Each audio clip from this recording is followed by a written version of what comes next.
नमस्कार बच्चों, राज्य शिक्षा शोध एवं प्रशिक्षण परिषद में आपका स्वागत है। ठीक है, आज हम लोग गुरुत्वाकर्षण में ही पढ़ेंगे उत्प्लावकता। हमारा अध्याय है गुरुत्वाकर्षण और उसमें नया टॉपिक है हमारा उत्प्लावकता। देखिए, ये उत्प्लावकता होता क्या है और ये पढ़ने में जो टर्म आएगा वो है उत्प्लावन बल।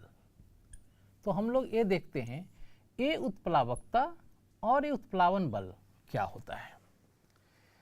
देखो बच्चों, कभी आप कुएं से पानी भरे हैं, पानी निकाले हैं।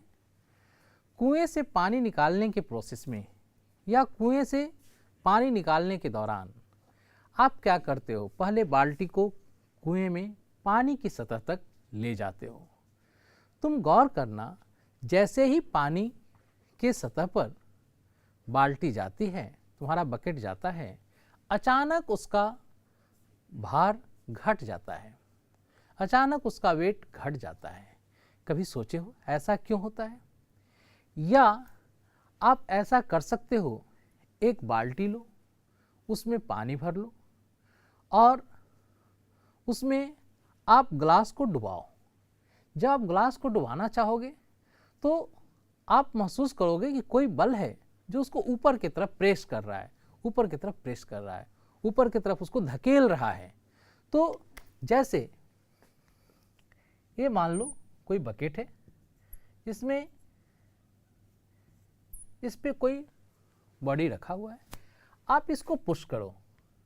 जैसे ही आप इसको नीचे की तरफ धकेलते हो तो आप देखते हो कि ऊपर की तरफ कोई तुम्हें धकेल रहा है। ये जो ऊपर की तरफ धकेल रहा है यही बल है उत्प्लावन बल। ये जो ऊपर की तरफ लगने वाला बल है यही है तुम्हारा या हमारा उत्प्लावन बल। ठीक है, और यह जो किसी भी द्रव का या फ्लूइड का यह जो स्वभाव है इसको हम लोग कहते हैं उत्प्लावकता। ठीक है, अब देखिए आर्किमिडीज ने सबसे पहले दिया उत्प्लावकता का सिद्धांत। तो यदि कोई पूछे उत्प्लावन बल क्या होता है, तो उत्प्लावन बल जब किसी वस्तु को किसी द्रव में डुबाया जाता है तो उस पर ऊपर की तरफ एक बल महसूस होता है जो द्रव के द्वारा लगाया जाता है, उसको हम लोग कहते हैं उत्प्लावन बल। और यह जो गुण है द्रव का उसको हम कहते हैं उसकी उत्प्लावकता। ठीक है, अब क्या यह जो गुण है केवल लिक्विड में ही रहता है? नहीं, यह गुण गैसियस स्टेट में भी होते हैं, गैस में भी होते हैं। जैसे आपका पैराशूट इसी प्रिंसिपल पे काम करता है। ठीक है, और आप धीरे धीरे पैराशूट खुलने के बाद धीरे धीरे नीचे आते हैं, तो वो भी उत्प्लावकता के सिद्धांत पर ही काम करता है। सबसे पहले आर्किमिडीज ने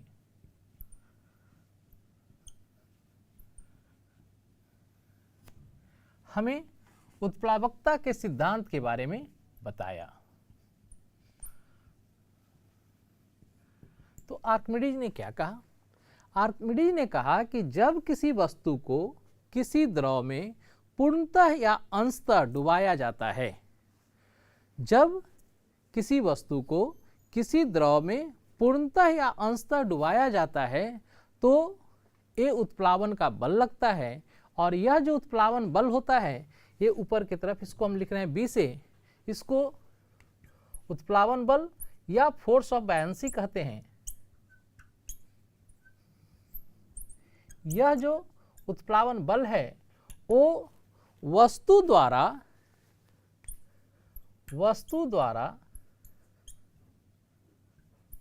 हटाए गए द्रव के भार के बराबर होता है। भार के बराबर होता है। ये उत्प्लावन बल कितना होता है?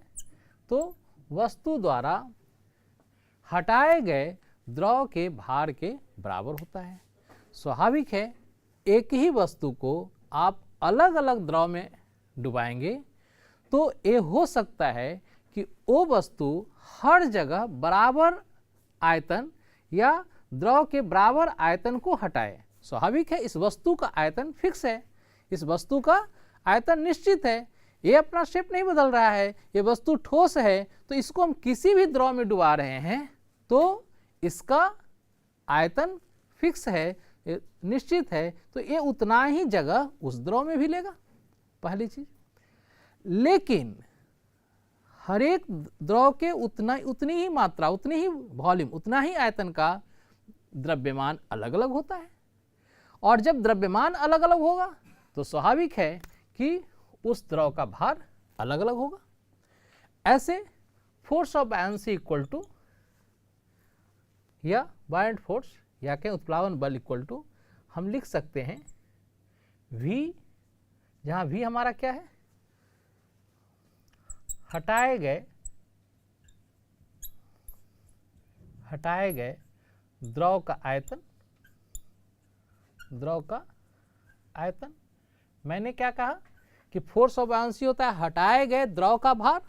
तो देखिए, इसमें हम यदि डेंसिटी से मल्टीप्लाई कर देते हैं, ठीक है, ये रो हमारा डेंसिटी हो गया, यदि हम डेंसिटी से मल्टीप्लाई कर देते हैं या इसको हम कहें घनत्व, घनत्व से हम गुना कर देते हैं तो ये हमारा हो गया क्या, देखिए आयतन गुने घनत्व, ये हो गया हमारा मास।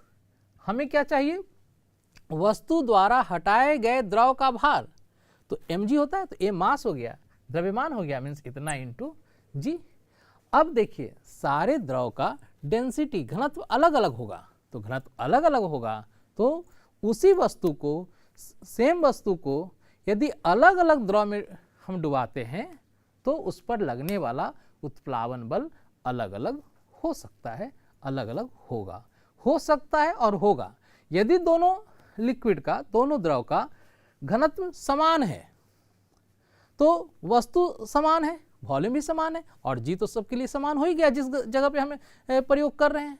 तो स्वाभाविक है कि यदि दोनों द्रव का घनत्व समान होगा तो फिर उस वस्तु पर लगने वाला उत्प्लावन बल भी समान होगा, लेकिन द्रव बदलने से, यानी कि उसका घनत्व बदलने से अलग अलग उत्प्लावन बल आएगा।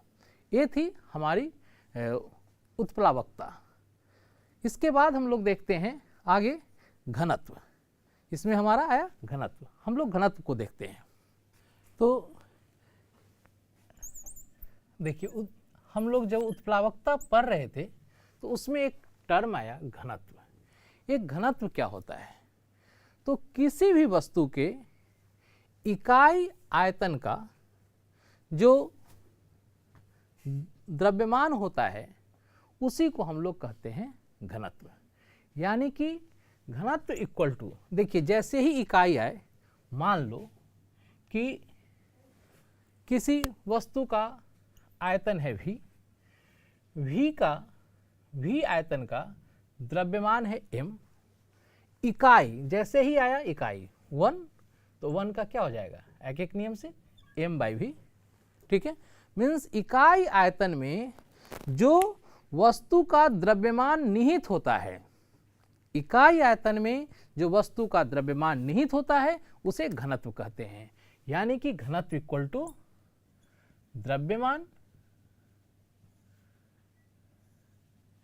बाई बटा आयतन, यही रहा। यदि हम बात करें तो ये अदिश राशि है, और यदि इसके एसआई यूनिट की बात करें, एसआई मात्रक, तो देखिए द्रव्यमान का क्या होता है, मीटर क्यूब। एसआई मात्रक, सॉरी, द्रव्यमान का क्या होता है, द्रव्यमान का मात्रक केजी, आयतन का मीटर क्यूब, तो ये हो जाएगा केजी पर मीटर क्यूब, ठीक है। इस तरह से हमारा घनत्व का एसआई मात्रक हुआ केजी पर मीटर क्यूब। कोई प्रॉब्लम नहीं। अब देखिए जैसे ही घनत्व की बात आई तो आगे हम लोग देखते हैं आपेक्षिक घनत्व। आपेक्षिक घनत्व, देखिए ये आपेक्षिक घनत्व क्या होता है? तो अभी मैंने एक बात कहा था कि अलग अलग द्रव का घनत्व अलग अलग हो सकता है और अलग अलग द्रव में उत्प्लावन बल अलग अलग होता है। चूंकि घनत्व अलग अलग था तो उत्प्लावन बल अलग अलग लग रहा था। समान वस्तु पर अलग अलग उत्प्लावन बल लग रहा था अलग अलग द्रव में। तो जब जैसे ही हम अलग अलग द्रव का अध्ययन कर रहे हैं तो वहीं पर हमें रिलेटिविटी का केस क्रिएट हो जाता है। मीन्स कौन द्रव ज़्यादा भारी है, कौन द्रव, किस द्रव का ज़्यादा घनत्व है। तो ये जो है हम लोग इसको आपेक्षिक घनत्व में पढ़ते हैं। तो आपेक्षिक घनत्व जो है वो आप किसी भी घनत्व को, किसी भी वस्तु के घनत्व को आप जल का जो घनत्व है उससे डिवाइड कर दीजिए, या हम कहें कि आपेक्षिक घनत्व जो होता है वो एक अनुपात है वस्तु का घनत्व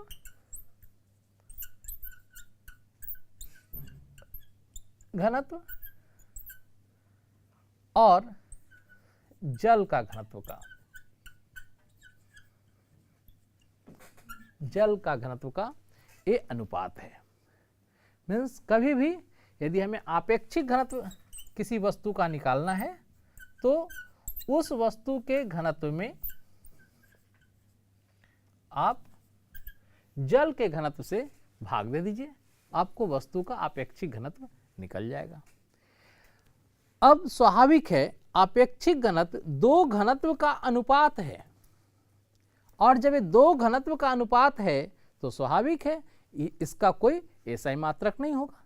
ठीक है, ये जो है मैं ये कहना चाह रहा हूं कि आपेक्षिक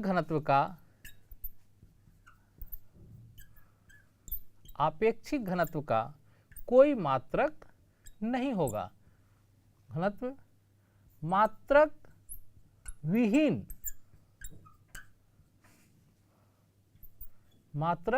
विहीन राशि है, इसका कोई मात्रक नहीं होता है। इस तरह से देखिए बच्चे, आपका अध्याय गुरुत्वाकर्षण समाप्त हुआ। अब हम लोग इसका कुछ प्रश्न देख लेते हैं। ठीक है, जो आप इस चैप्टर के अभ्यास के लिए दिया हुआ है। जैसे देखिए हमारा फर्स्ट क्वेश्चन है, यदि दो वस्तुओं के बीच की दूरी को आधा कर दिया जाए तो उनके बीच गुरुत्वाकर्षण बल किस प्रकार बदलेगा। यदि दो वस्तुओं के बीच की दूरी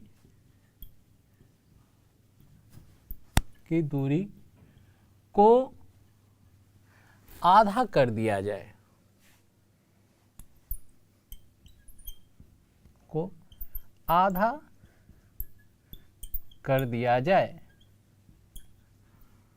तो गुरुत्वाकर्षण बल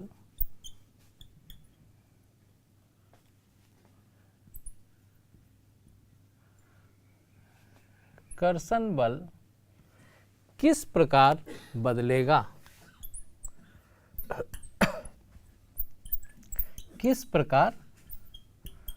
बदलेगा।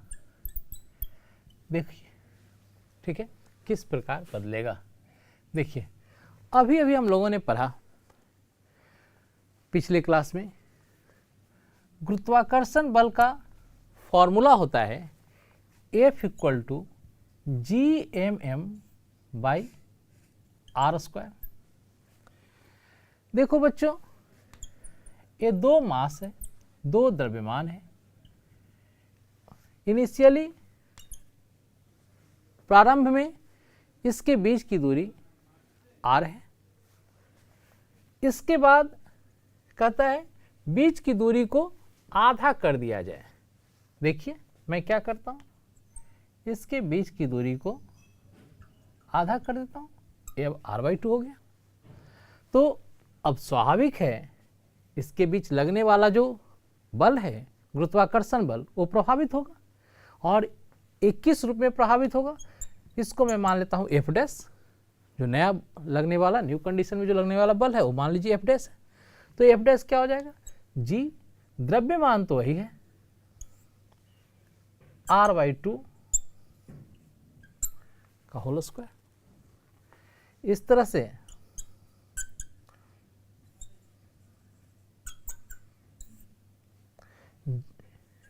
ये देखिए r²/4, 4 ऊपर चला गया।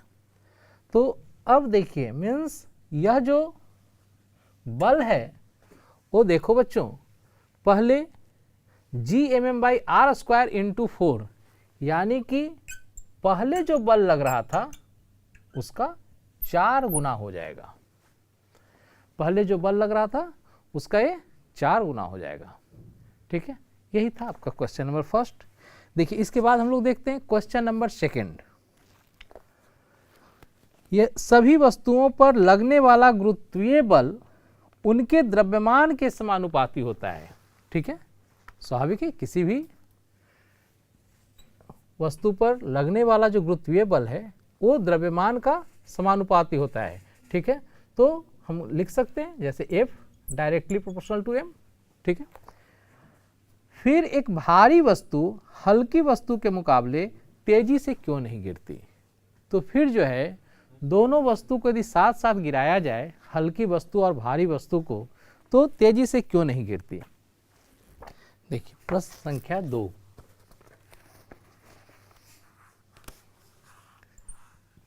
सभी वस्तुओं पर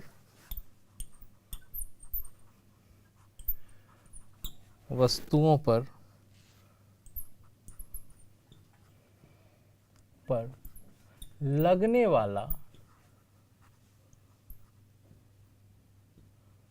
गुरुत्वीय बल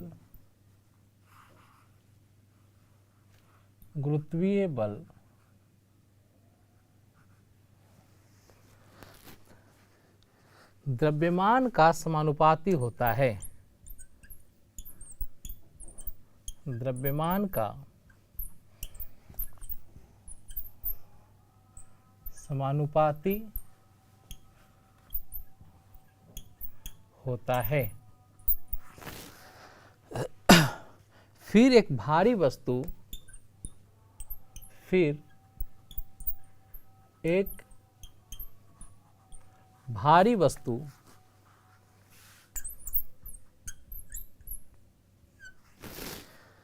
हल्की वस्तु के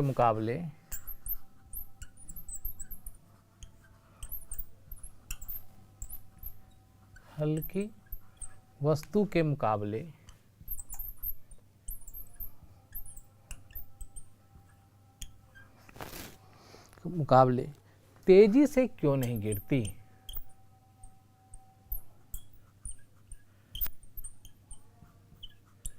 क्यों नहीं गिरती।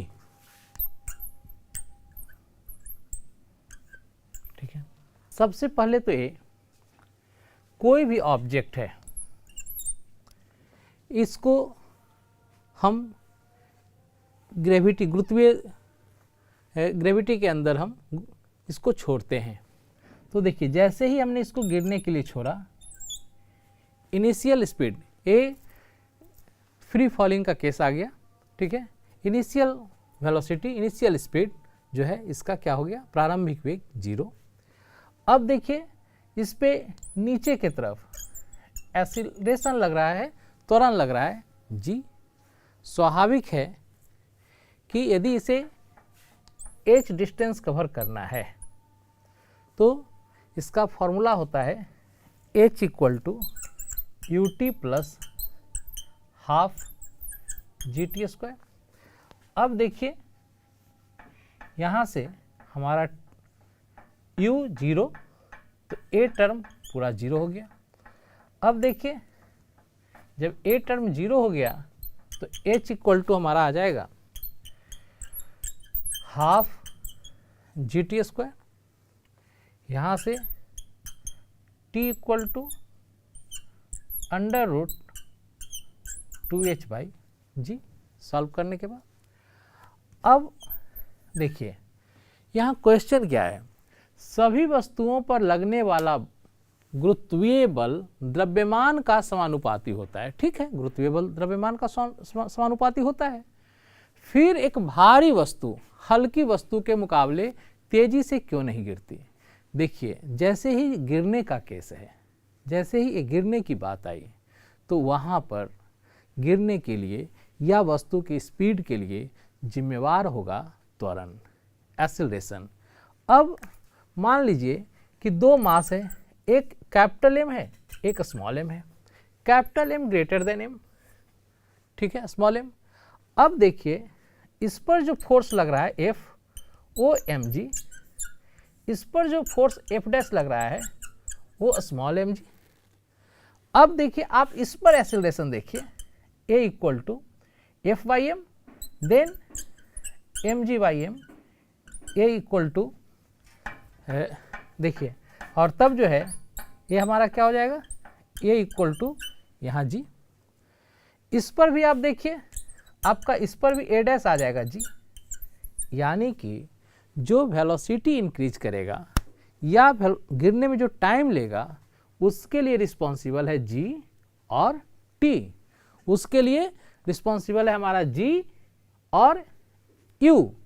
इनिस प्रारंभिक स्पीड, प्रारंभिक चाल सबका दोनों वस्तु का सेम होगा, जैसे हमने उसको गिरने के लिए छोड़ा है तो यू 0 है। अब जी जब दोनों के लिए समान है तो स्वाभाविक है दोनों, यदि एक साथ दो ऑब्जेक्ट को गिराया गया है, एक साथ दो ऑब्जेक्ट को गिराया गया है तो दोनों पर जी इक्वल लग रहे हैं। यदि हम हवा का प्रतिरोध बल को इग्नोर करें, उसको हम कैलकुलेशन में ना लें, तो नीचे की तरफ दोनों का एक्सीलरेशन सेम है और इसलिए दोनों साथ साथ गिरेगा, दोनों सेम टाइम में नीचे गिरेगा। बट कब? जब हम हवा के प्रतिरोध बल को इग्नोर करें, मीन्स ये जो हमारा एरिया है इस क्षेत्र में हवा का प्रतिरोध बल ना लग रहा हो। और ठीक यही कंडीशन है कि आप एक नीचे क्लासेज में पढ़े होंगे, नीचे की कक्षाओं में, कि किसी कंकर और पंख को, चिड़िया की पंख को जब निर्वात में गिराया जाता है तो दोनों साथ साथ क्यों आते हैं? वहाँ भी जैसे ही बात निर्वात की आ गई तो स्वाभाविक है कि निर्वात की बात आ गई तो स्वाभाविक है कि वहाँ पर एयर का जो रेसिस्टेंस फोर्स था, प्रतिरोधक बल था, उसको हम इग्नोर कर रहे हैं, उसको हम कैलकुलेशन में नहीं ले रहे हैं, तो दोनों साथ साथ नीचे आएंगे। यहाँ भी ठीक यही चीज़ है। इसके बाद हम लोग देखते हैं बच्चों क्वेश्चन नंबर 3। ये क्वेश्चन नंबर 3 क्या है? क्वेश्चन नंबर 3 कहता है पृथ्वी तथा उसकी सतह पर रखी किसी 1 केजी की वस्तु के बीच गुरुत्वीय बल का परिमाण क्या होगा? देखिए पृथ्वी तथा उसकी सतह पर रखी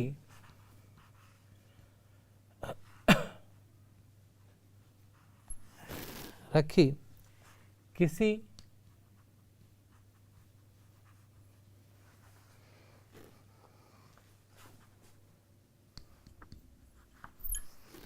एक केजी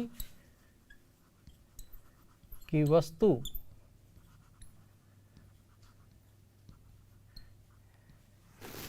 के बीच गुरुत्वीय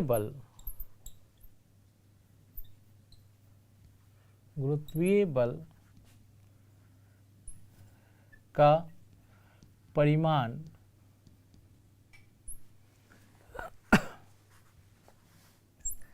क्या होगा?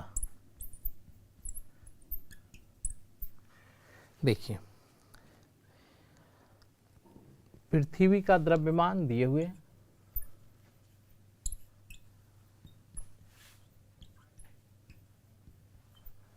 पृथ्वी का द्रव्यमान 6 ×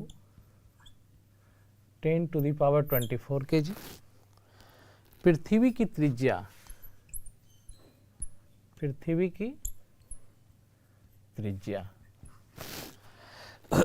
6.4 इंटू 10⁻6 मीटर। ठीक है, ऐसा दिया हुआ है। देखिए बच्चों, पृथ्वी तथा उसकी सतह पर रखी किसी 1 kg की वस्तु के बीच गुरुत्वीय बल का परिमाण क्या होगा? ये प्रश्न है। पृथ्वी का द्रव्यमान दिए हुए है और पृथ्वी की त्रिज्या दिए हुए है। सबसे पहले देखिए, ए पृथ्वी, इस पे रखी कोई वस्तु, इसका मास 1 kg, ए इसका सेंटर, ए पृथ्वी की तुलना में इसका मास का जो शेप होगा वो बिल्कुल बिंदुवत होगा। ठीक है, यानी कि दोनों के बीच की जो दूरी होगी उसको हम इसके रेडियस के बराबर ले सकते हैं। अब देखिए हमारा फॉर्मूला क्या है, हमें इसके बीच लगने वाला गुरुत्वीय बल निकालना है, गुरुत्वाकर्षण बल निकालना है। तो F इक्वल टू हम लोगों ने पढ़ा है Gmm/r²। यहाँ हमारा ये कैपिटल R है, त्रिज्या के बराबर ये दूरी है दोनों के केंद्र के बीच। G का वैल्यू 6.67 इंटू 10⁻11 इंटू m, देखो am मैं ले रहा हूँ पृथ्वी का मास और स्मॉल m ले रहा हूँ वस्तु का मास। तो पृथ्वी का mass 6 into 10⁻24 into 1 by r, 6.4 into 10⁻6, then इसका स्क्वायर। और तब देखा जाए, सबसे पहले इस तरह जब हमें सॉल्व करने हो तो 10 टू द पावर को एक जगह कर दीजिए। जैसे 10⁻6 का स्क्वायर ये हो जाएगा 10⁻12 और दिस इज 10⁻24। इसको ऊपर ले जाएंगे तो ये 10⁻12 माइनस में चला जाएगा। देखिए मैं इसको इस तरह से लिख दे रहा हूँ 6.67 into 6 by 6.4 into 6.4 and now this is 10⁻11 plus 10⁻24 plus 10⁻12 तो ऊपर -12। और तब देखिए ये सॉल्व करने के बाद आ जाएगा 6.67 इंटू 6 बाई 6.4 इंटू 6.4 इंटू, देखिए -11 -12 -23 प्लस 24 इंटू 10। इस तरह से एक कैलकुलेट करने के बाद आ जाएगा 9.77 न्यूटन। ठीक है, इसके बाद नेक्स्ट क्वेश्चन हम लोग देखेंगे, क्वेश्चन नंबर 4। देखिए क्वेश्चन नंबर 4 क्या कहता है, पृथ्वी तथा चंद्रमा एक दूसरे को गुरुत्वीय बल से आकर्षित करते हैं। स्वाभाविक है, सौरमंडल के जितने भी या ब्रह्मांड में सारे प्लैनेट्स वगैरह जो भी है सब आकर्षित करते हैं। क्या पृथ्वी जिस बल से चंद्रमा को आकर्षित करती है वह बल उस बल से जिससे चंद्रमा पृथ्वी को आकर्षित करती है बड़ा है या छोटा है या बराबर है? बताइए क्यों। तो जैसे देखिए बच्चे, क्वेश्चन नंबर 4 कहता है, क्वेश्चन नंबर 4, पृथ्वी तथा चंद्रमा, पृथ्वी तथा चंद्रमा को एक दूसरे को गुरुत्वीय बल से आकर्षित करते हैं। एक दूसरे को गुरुत्वीय बल से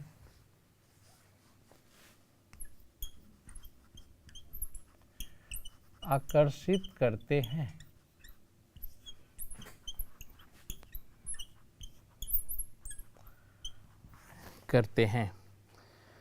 क्या पृथ्वी जिस बल से चंद्रमा को आकर्षित करती है, क्या पृथ्वी जिस बल से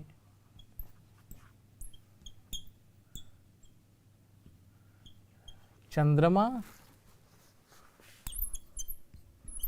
को आकर्षित करती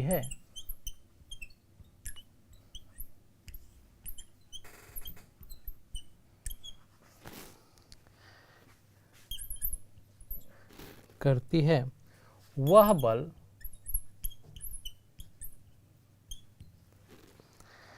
उस बल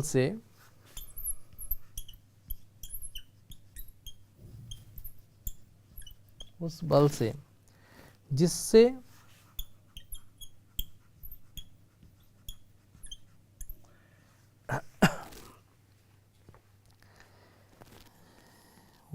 जिससे चंद्रमा पृथ्वी को आकर्षित करता है, जिससे चंद्रमा पृथ्वी को आकर्षित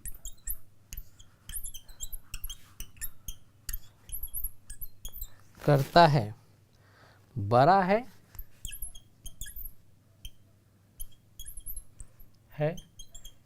या छोटा है,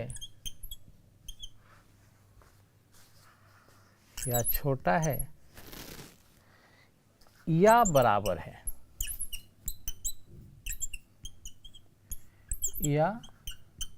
बराबर है, बताइए क्यों।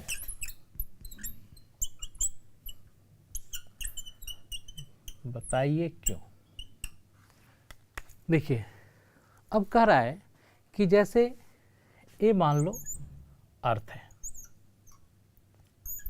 और ये चंद्रमा है, ये मून है, ठीक है, ये चंद्रमा है। अब स्वाभाविक है, हम लोगों ने पढ़ा है, ए इसको यदि F4 से खींच रहा है तो ए भी इसको F4 से खींचेगा। और इसके जस्ट पहले के अध्याय में न्यूटन्स लॉ ऑफ मोशन यही है, न्यूटन का गति नियम, हर एक क्रिया के बराबर विपरीत और समान प्रतिक्रिया होती है। स्वाभाविक है, इसलिए जितना फोर्स ए इस पे लगाएगा उतना ही फोर्स ऑपोजिट डायरेक्शन में ए इस पर लगाएगा।